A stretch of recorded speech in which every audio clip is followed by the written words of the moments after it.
Hello friends, Bharat की नदियों का यह दूसरा पार्ट है। इससे पहले वाले पार्ट में हमने टॉप 50 क्वेश्चन को देखे थे। इसमें भी हम टॉप 50 क्वेश्चन को देखेंगे। अगर आपको इस वीडियो का पीडीएफ फाइल चाहिए तो पीडीएफ का लिंक डिस्क्रिप्शन बॉक्स में दिया गया है, वहाँ से आप डाउनलोड कर सकते हैं। पहला क्वेश्चन है, सलाल परियोजना का निर्माण किस नदी पर किया गया है? सलाल परियोजना का निर्माण चिनाब नदी पर किया गया है। चिनाब नदी पर सलाल परियोजना के अलावा दुलहस्ती परियोजना और बगलिहार परियोजना का भी निर्माण किया गया है। यह सभी परियोजना जम्मू एंड कश्मीर में स्थित है। परियोजना से संबंधित एक अलग वीडियो लेके आऊँगा, उसमें हम सभी परियोजनाओं को अच्छे से देखेंगे। ओके, क्वेश्चन नंबर 2 देखते हैं। लाल नदी के नाम से किसे जाना जाता है? लाल नदी के नाम से सतलज नदी को जाना जाता है। सतलज नदी का उद्गम कहाँ से हुआ है? राक्षसताल या राकसताल झील से सतलज नदी का उद्गम हुआ है। भारतीय हिमालयी नदियों में सबसे पश्चिमी नदी कौन सी है? भारतीय हिमालयी नदियों में सबसे पश्चिमी नदी है सिंधु नदी। सिंधु नदी पाकिस्तान में कराची के पास मिठानकोट में अरब सागर में मिलती है। सिंधु नदी समझौता कब हुआ था? सिंधु नदी समझौता 1960 में हुआ था। यह समझौता भारत के प्रधानमंत्री जवाहरलाल नेहरू और पाकिस्तान के राष्ट्रपति अयूब खान के बीच हुआ था। अस्कनी किस नदी का प्राचीन नाम है? अस्कनी चिनाब नदी का प्राचीन नाम है। कुछ और प्राचीन नाम देख लेते हैं नदियों से संबंधित। झेलम नदी का प्राचीन नाम क्या है? वितस्ता। रावी नदी का प्राचीन नाम है परुष्णी। व्यास नदी का प्राचीन नाम है बिपाशा और सतलज नदी का प्राचीन नाम है सतुद्री। ओके, चंद्र और भागा धाराओं से मिलकर कौन सी नदी बनी है? चंद्र और भागा धाराओं से मिलकर चिनाब नदी बनी है। ठीक है, चंद्र और भागा नाम की दो धाराएं जम्मू कश्मीर में मिलती है और यही चिनाब नदी कहलाती है। यह नदी सिंधु की सबसे बड़ी सहायक नदी है। इस नदी का उद्गम बड़ा लाचा दर्रा हिमाचल प्रदेश से होता है। अगला क्वेश्चन है, प्रसिद्ध दसराज युद्ध किस नदी के तट पर हुआ था? 10 राजाओं का युद्ध किस नदी के तट पर हुआ था? रावी या परुष्णी नदी के तट पर 10 राजाओं का युद्ध हुआ था। रावी नदी रोहतांग दर्रा हिमाचल प्रदेश से निकलती है। यह नदी भारत और पाकिस्तान के बीच सीमा रेखा बनाती है और इसी नदी के तट पर ही भारतीय राष्ट्रीय कांग्रेस का लाहौर अधिवेशन 1929 में पूर्ण स्वराज की घोषणा हुई थी। बेरीनाग पर्वत के शेषनाग झील से किस नदी का उद्गम हुआ है? बेरीनाग पर्वत के शेषनाग झील से किस नदी का उद्गम हुआ है? झेलम नदी का उद्गम हुआ है और झेलम नदी पर ही उलर झील स्थित है, जो भारत की मीठे पानी की सबसे बड़ी झील है। यह झील जम्मू कश्मीर में स्थित है। गंगा नदी किस स्थान पर पर्वतीय भागों को छोड़कर मैदानी भागों में प्रवेश करती है? गंगा नदी हरिद्वार के पास पर्वतीय भागों को छोड़ते हुए मैदानी भाग में बहना प्रारंभ करती है। मेरठ किस नदी के तट पर बसा हुआ है? मेरठ गंगा नदी के तट पर बसा हुआ है।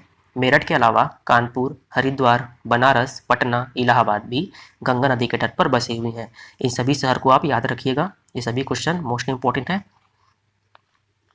सिपकीला दर्रा से भारत में कौन सी नदी प्रवेश करती है? सिपकीला दर्रा हिमाचल प्रदेश से भारत में कौन सी नदी प्रवेश करती है? सतलज नदी भारत में प्रवेश करती है और सतलज नदी को लाल नदी भी कहते हैं। ठीक है, सिपकीला दर्रा से प्रवेश करती है सतलज नदी।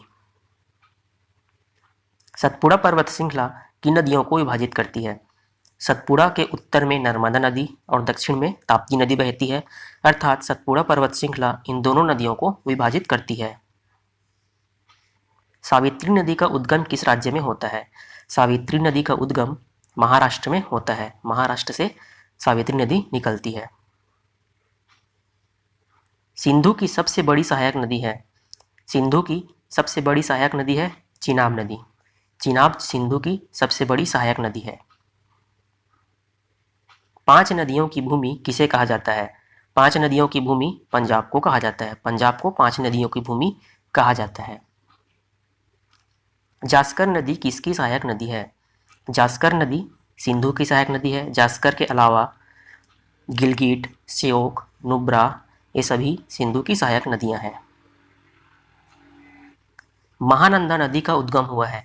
देखिए, महानदी अलग है, ये महानंदा है। महानंदा नदी का उद्गम दार्जिलिंग की पहाड़ी से हुआ है और ये दार्जिलिंग की पहाड़ी से निकलकर गंगा नदी में मिल जाती है, अर्थात यह गंगा की सहायक नदी है, महानंदा नदी। अगला क्वेश्चन है, ज्वार के कारण किस नदी के जल की प्रवाह की दिशा में 2 बार परिवर्तन आता है? ज्वार के कारण आंसर हो जाएगा हुगली नदी। हुगली नदी के जल में ज्वार के कारण उसकी दिशा में 2 बार परिवर्तन आता है। ताप्ती नदी किस पहाड़ी से निकलती है? ताप्ती नदी सतपुड़ा की पहाड़ी से निकलती है। पश्चिम की ओर बहने वाली भारत की सबसे लंबी नदी है। पश्चिम की ओर बहने वाली भारत की सबसे लंबी नदी है नर्मदा नदी। नर्मदा नदी पश्चिम की ओर बहने वाली भारत की सबसे लंबी नदी है। कौन सी नदी कर्क रेखा को 2 बार काटती है? माही नदी कर्क रेखा को 2 बार काटती है। तीस्ता नदी का उद्गम हुआ है। तीस्ता नदी का उद्गम जेमू ग्लेशियर से हुआ है। जेमू ग्लेशियर से तीस्ता नदी का उद्गम हुआ है। मंजीरा या माजरा नदी सहायक नदी है। मंजीरा या माजरा नदी गोदावरी की सहायक नदी है। यह गोदावरी की दक्षिणी सहायक नदी है, जबकि वेनगंगा, पेनगंगा, इंद्रावती, प्रवरा, पूर्णा, प्राणहिता और दूधना ये सभी उत्तरी सहायक नदियां हैं, जबकि जो मंजीरा और माजरा है ये दक्षिणी सहायक नदी है। गोदावरी नदी किस शहर के पास डेल्टा बनाती है? हमने पढ़ा था कि डेल्टा बनाती है बंगाल की खाड़ी में गिरने वाली नदियाँ। तो गोदावरी नदी कहाँ पास बनाती है डेल्टा? तो राजमुंद्री के समीप डेल्टा बनाती है। राजमुंद्री आंध्र प्रदेश के समीप समुद्र में मिलने से पहले अपना डेल्टा बनाती है। ब्रह्मगिरी की पहाड़ी से किस नदी का उद्गम हुआ है? ब्रह्मगिरी की पहाड़ी से कावेरी नदी का उद्गम हुआ है। ब्रह्मगिरी की पहाड़ी या पुष्पगिरी की पहाड़ी कुर्ग कर्नाटक से कावेरी नदी का उद्गम हुआ है। और कावेरी नदी दक्षिण भारत की एकमात्र नदी है जिसमें वर्ष भर जल रहता है।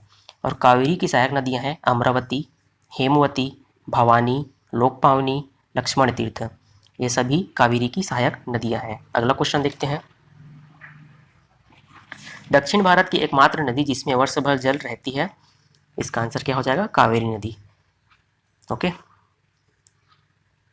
पंबा या पंपा नदी मुख्य रूप से बहती है। पंबा या पंपा नदी मुख्य रूप से कहाँ बहती है? केरल में। केरल में बहती है यह नदी।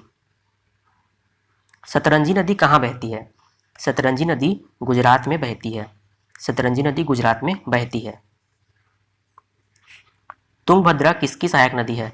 तुंगभद्रा कृष्णा की सहायक नदी है। और तुंगभद्रा कृष्णा की सबसे लंबी सहायक नदी है। कृष्णा की अन्य सहायक नदियां हैं भीमा, कोयना, मूसी, घाटप्रभा, मालप्रभा, दूधगंगा और पंचगंगा। अगला क्वेश्चन देखते हैं। नेपाल में नारायणी शालिग्राम नदी के नाम से जानी जाती है। नेपाल में किस नदी को नारायणी नदी या शालिग्राम नदी कहते हैं?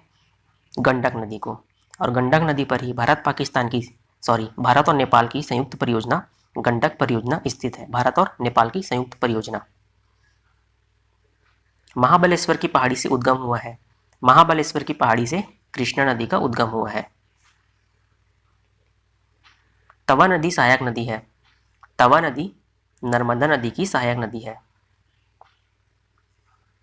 विश्व का सबसे लंबा बांध किस नदी पर बना है?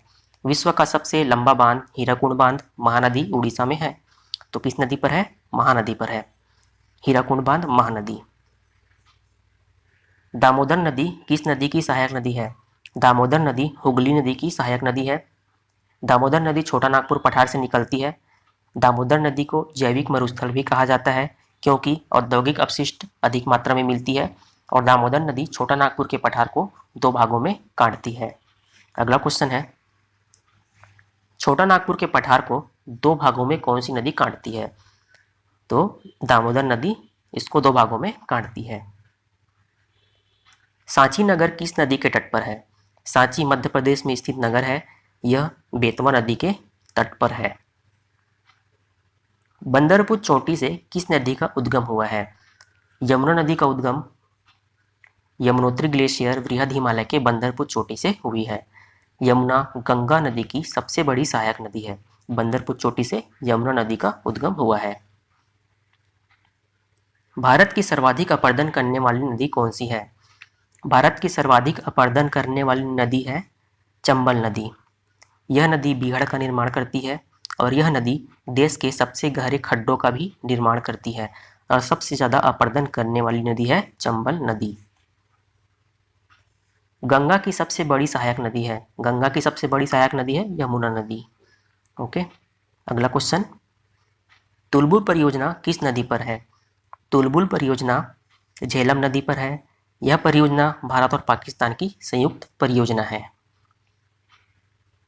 अहमदाबाद किस नदी के तट पर स्थित है? अहमदाबाद साबरमती नदी के तट पर स्थित है और गांधीनगर भी साबरमती नदी के तट पर स्थित है। अगला क्वेश्चन है, भारत नेपाल की संयुक्त परियोजना है। भारत नेपाल की संयुक्त परियोजना है पंचेश्वर परियोजना।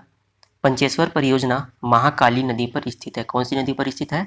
महाकाली नदी पर स्थित है पंचेश्वर परियोजना। अगला क्वेश्चन है, घाट प्रभा और माल प्रभा किसकी सहायक नदियां हैं? घाट प्रभा और माल प्रभा कृष्णा नदी की सहायक नदियां हैं। अगला क्वेश्चन देखते हैं, दुलहस्ती परियोजना किस नदी पर है? दुलहस्ती परियोजना चिनाब नदी पर है। चिनाब नदी जम्मू कश्मीर में दुलहस्ती परियोजना है। बराक नदी किस पहाड़ी से निकलती है? बराक नदी मणिपुर की पहाड़ी से निकलती है। अगला क्वेश्चन देखते हैं, भारत का सबसे लंबा सेतु भूपेन हजारिका पुल किस नदी पर है? भारत का सबसे लंबा सेतु पुल भूपेन हजारिका पुल लोहित नदी पर स्थित है। लोहित नदी ब्रह्मपुत्र नदी की सहायक नदी है। एशिया की सबसे बड़ी बिजली परियोजना नाथपा झाकरी परियोजना। नाथपा झाकरी परियोजना किस नदी पर है? सतलज नदी पर है। एशिया की सबसे बड़ी बिजली परियोजना सतलज नदी पर स्थित है। पोंग बांध किस नदी पर बना हुआ है? पोंग बांध व्यास नदी पर बना हुआ है। पोंग बांध को महाराणा प्रताप सागर बांध भी कहा जाता है। लास्ट क्वेश्चन देखते हैं, थीन बांध किस नदी पर बना हुआ है? थीन बांध रावी नदी पर बना हुआ है। थीन बांध को रणजीत सागर बांध भी कहा जाता है। ये हमारा टोटल 100 क्वेश्चन कंप्लीट हुआ भारत की नदियों से संबंधित। इसको अच्छे से याद कर लीजिएगा और इस वीडियो को दोस्तों के साथ शेयर कीजिए। धन्यवाद।